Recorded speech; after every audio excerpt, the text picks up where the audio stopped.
The inspiration for Plumbline Tours comes from Amos, where God says, "I will test my people with this plumb line. I will no longer ignore all their sins." Last year, the tour took youth from the United Methodist Church's Northern Illinois Conference to New York City for 4 days of discovering how to become a generation of peace in the midst of violence. Let's welcome Reverend Michael Mann, Associate Director of Mission and Advocacy for the Northern Illinois Conference and one of the trip leaders. We also welcome Angel Grant, who was the youngest chaperone on the trip. She's a member of Resurrection United Methodist Church in Chicago. And Maya McCollum, a senior at East Leiden High School in Franklin Park. Maya also attends Resurrection Church. Thank you all for joining us. Thank you. Thank you. Well, Reverend Michael Mann, maybe you can start and just tell us what the purpose and the mission of the Plumbline Tours is. Well, Plumbline started about 10 years ago as a way to give youth an experience that would take them out of their local context, have them be able to bond with other people in this conference, but also to learn about the world, that the world is bigger than the context that they come from. So we've gone to New York City now for 10 years, and we've always tried to incorporate some international component to what we learn in hopes of expanding people's view. Now, that's really what Plumbline means. Plumbline is like a level. And so what we're trying to do is to give youth a measure that they can tell what's level, what's right, and what's not. And so our goal is to have people have a view that says, is this right for the whole world? Is this the way that I should live because I'm a Christian? And I've really been inspired. I mean, I've seen young people that have come out of that to become full-time ministers. And I've just been amazed when I've seen folks from Franklin Grove to Chicago and the suburbs get together and they walk out of there knowing that it's not just about me and my town, but about what does God want for the whole world. So I've been inspired and really privileged to be a part of Plumbline. Seems like it brings it home to the youth. Maya, why did you sign up for this tour? It was brought to my attention by, of course, Pastor Grant. It was like, okay, you can get out and meet new people. That's fun. Yeah, you're going to school, you're going off to college, but do you know how are you going to make a difference in the world today? I mean, and really when I heard about like the theme was like peace generation, I was like, okay, yeah, we do need peace in the world. There is a lot going on. We are, different wars and revolutions, and then there's war, I mean, within everyday people, like between family, between friends, stuff like that. We need to really need to get it together, so we need to learn. And the Peace Gen really focused on violence was the issue or the theme of the tour? Yeah, it was violence along the lines of everyday life, along abusive relationships, around bullying in school, and we did do a little bit of international stuff with like different countries, but it was more focused on us as youth and how we can help our friends. And Angel, as one of the young chaperones on this tour, what kind of activities did you do during those 4 days?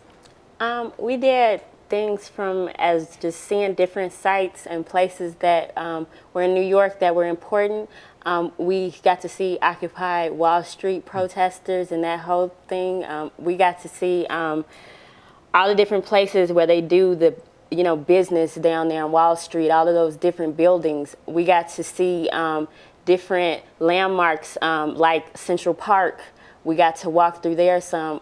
We got to go to Chinatown. We got to, do different group building things. That's like what I was over at the group building for all of them. So we got to do those things, and all of that was really fun and exciting.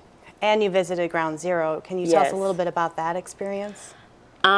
When I got there, I was just thinking about how emotional it would be to kind of visit there, because I remember seeing it on the TV when it happened. Mm-hmm. And I didn't realize it was going to be as emotional as it was when I got there. The fact that there were no 2 buildings there anymore, and we didn't really get to go into the full depth tour, but what we did see in the pictures that we took and the moment that we had there talking about that experience, it was very touching for us.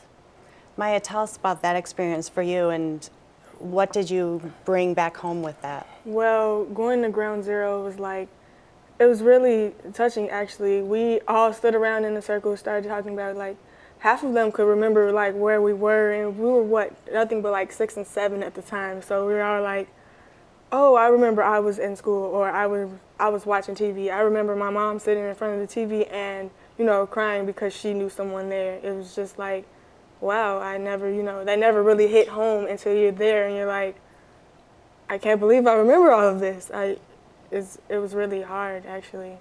Some people took it really, really hard. And what about the Occupy Wall Street protesters when you literally ran into them? How did that experience shake you? It was different. Going on Wall Street, you're seeing a lot of different people. It was so crowded.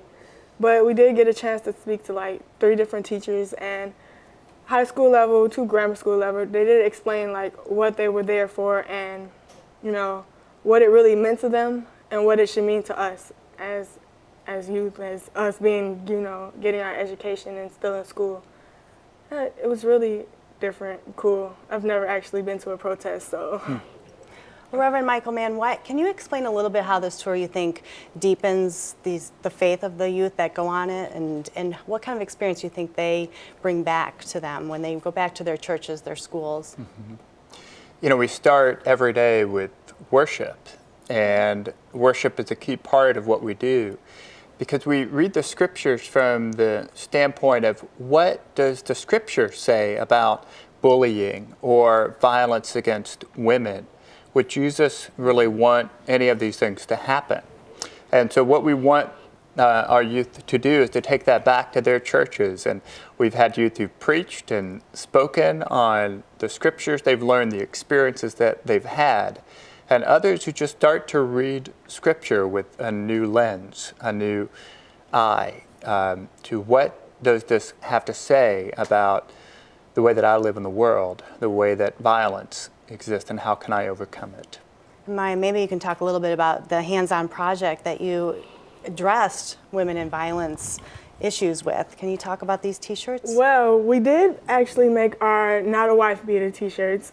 It really was real love has no abuse, that when you're in a relationship, it is not to be a jealous relationship. You don't want control over your partner, and when you see things of that, you need to like address it. But there's certain ways you shall address it. I mean, there's only one way to live in a happy home, and that's to be with communication, and really, that's really it. Communication and love, and not abusiveness and verbally hurting someone, financially trying to take all of their money, or, physically actually hitting them.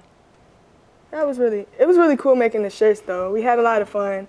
How would you describe this tour to someone who is interested in going, and how would you convince them that this has been a great experience for you? It was like nothing I've ever done before. I mean, I hadn't been to New York, of course, and then I was going to New York with a lot of people that I really didn't know. So I was going into it like, okay, do I really want to do this? But when I got there, it was like, okay, everyone here doesn't know anyone else. So we all really got close. We really became a family, so to say.